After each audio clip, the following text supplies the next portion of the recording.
sobre los ancianos y el coronavirus. Hace unos días que venimos pensando y debatiendo con Rebeca qué es lo que les podría estar sucediendo a los ancianos de China. Nos llamó la atención el hecho que por qué los niños no se enferman. Nos preguntamos si la causa por la cual el virus generaba una enfermedad mortal era porque la célula optaba por excluirse. Pensamos entonces que había pasado algo en la tradición china y que les provocó mucho sufrimiento a un nivel insoportable. Lo llamamos el virus de la exclusión de la sabiduría de la experiencia. Especulando, podría haber pasado lo siguiente. En China existe una tradición de respeto y cuidado a los adultos que ha sido considerada una virtud moral, vinculada a valorar la sabiduría y la experiencia brindada por los años. Las autoridades chinas estaban consternadas por el hecho que la tradición ancestral de reverencia por los mayores y de respeto por los padres estuviese comenzando a decrecer. Consideraron que eso era una amenaza a la base espiritual de su sociedad y por lo tanto tomaron acciones al respecto. Hasta se proclamó una ley llamada Ley de Protección de los Derechos e Intereses del Anciano, que obliga a los hijos adultos a visitar a sus padres ancianos, por la que los padres tendrían la potestad de llevar a sus hijos desatentos a tribunales.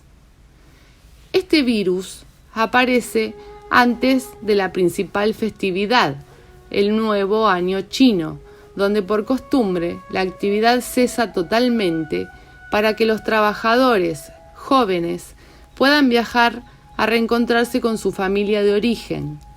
En el marco de este festejo, una de las tradiciones es que los ancianos entreguen un sobre rojo con dinero a los niños como forma simbólica de protección.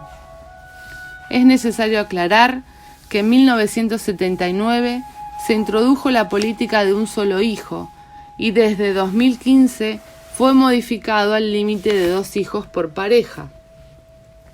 Para 2050, una persona de cada 3 en ese país tendrá más de 60 años, siendo esta la edad jubilatoria para el hombre. Antaño, los hijos se ocupaban de sus padres cuando éstos envejecían, pero la política del gobierno alteró las tradiciones, endosándole a un solo descendiente toda la carga. En el pasado, toda la familia vivía junta, pero con la urbanización, la estructura familiar cambió.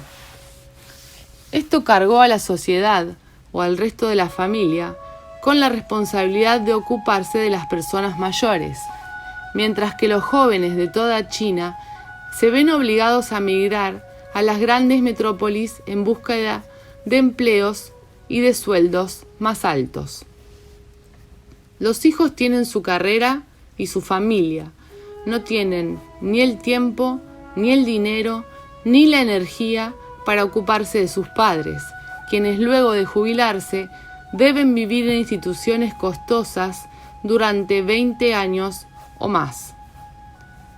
Según una nota de noviembre pasado, se lanzó un plan de tareas en 5 aspectos para responder al envejecimiento de la población, mejorar el sistema de distribución de los ingresos, aumentar de manera constante la reserva de pensiones y establecer un sistema de seguridad social más justo y sostenible. Algunas de las propuestas son: debe mejorar la efectiva mano de obra en una sociedad que envejece, que requiere elevar la calidad de los nuevos miembros de la fuerza laboral, establecer un sistema de aprendizaje permanente para las personas mayores y esforzarse por lograr un empleo más completo y crear empleos de mejor calidad. Fortalecimiento del desarrollo de tecnologías de asistencia para los ancianos. Fomentar un entorno en el que los ciudadanos de la tercera edad sean respetados, atendidos y vivan con felicidad en sus últimos años. Mientras tanto, se mejorará el sistema legal para proteger los derechos e intereses legítimos de los ancianos. Aunque parezca una nota de un diario argentino, es la realidad china que de alguna manera da cuenta de que los ancianos no están siendo respetados. ¿Será esto consecuencia de la política de un Estado deficiente o el fenómeno del nido vacío que corta con la tradición? Si nos enfocamos en los conflictos territoriales, debido a las políticas recientes, han perdido lo ganado años atrás: respeto, atención y una vida digna. Estos conflictos territoriales los resumimos así. Se fue. Conflicto de pérdida de contacto. Único hijo trabaja lejos. Por la política de un solo hijo, podemos suponer que los nacidos desde el año 1959 en adelante han podido tener un único hijo y hoy tienen 60 años de edad. No quiero estar. Contacto obligado. Los mayores quedan viviendo en residencias. No puedo tener contacto con los hijos y nietos, por lo tanto la familia quedó desmembrada. Fallas en la comunicación. No puedo transmitir lo aprendido. Ya no les interesa. ¿Es uno de estos conflictos o son todos a la vez? No hay sentido de supervivencia y a esto agregamos un mandato social típico de las enfermedades virales mortales: tener lo que el otro necesita. La persona mayor ya no tiene lo que el otro necesita. Han quedado excluidos por el propio sistema. Y lo que tenían era la sabiduría del mayor, que ahora el otro ya no necesita. Si la evolución necesita bajar la tasa de ancianidad, ese 1 de cada 3 proyectada para 2050, ¿cómo hacemos? Conserva a los niños.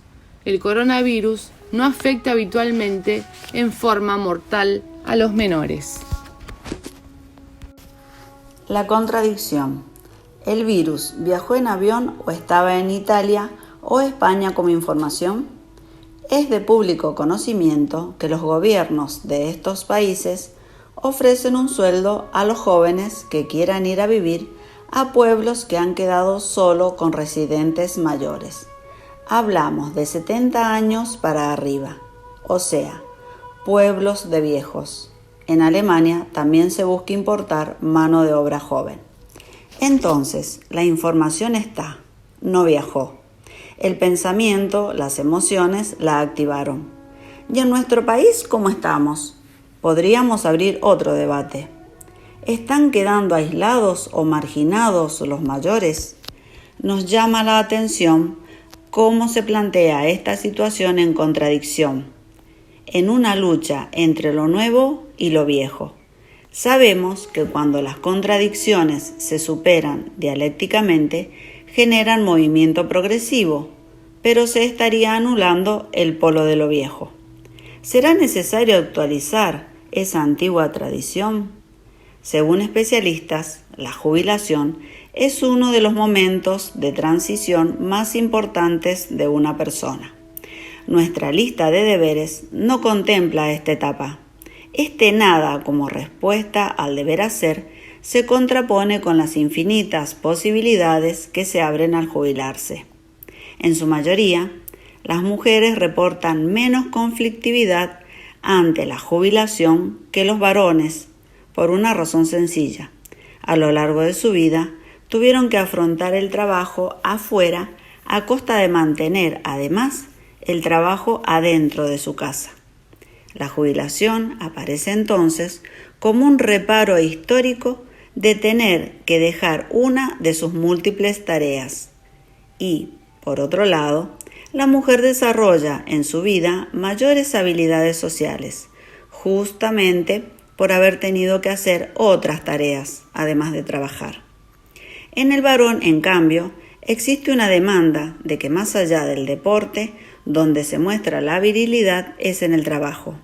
Esto pasa más que nada en las clases medias y entonces, cuando ya no trabaja afuera, siente que ha perdido su lugar en la sociedad. ¿Qué vas a hacer cuando ya no seas el que sos ahora? Sobre todo porque la jubilación es un domingo que puede durar 30 años. En referencia a la situación socioeconómica, para los sectores más pobres, reinventarse será mucho más difícil. No solo porque cuentan con menor poder adquisitivo, sino porque tienen menos recursos educativos y sociales y esto le dificulta la apertura a otras actividades.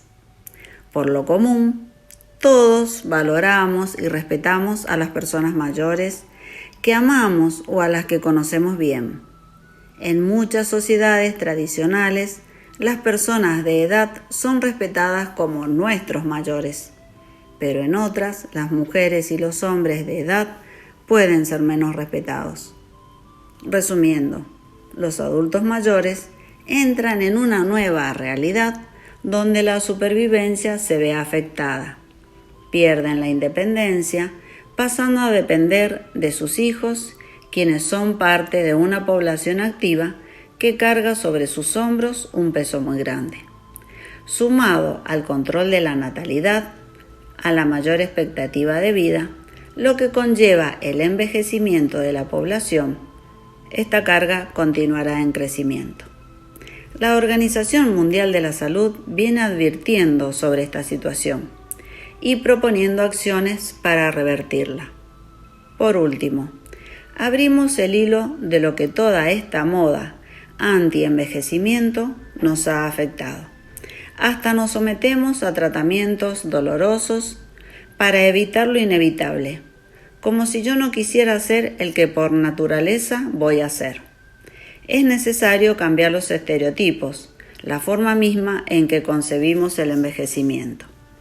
Tenemos que replantearnos radicalmente nuestra actitud ante las personas mayores, sobre todo la idea de que los ancianos constituyen una carga social. China dio el puntapié inicial. ¿Qué le ocurre al ser humano adulto que no se ve en el adulto mayor del mañana? ¿A qué se debe esta imposibilidad de proyectarse al futuro? No solo en los adultos mayores en que mañana nos convertiremos, sino observamos una actitud de desentendimiento en general, de todo lo inherente al ser humano con vistas al futuro, como por ejemplo la contaminación del planeta. Necesitamos un enfoque intergeneracional, no solo en la edad cronológica. Es preciso tener en cuenta las necesidades de las personas en las comunidades.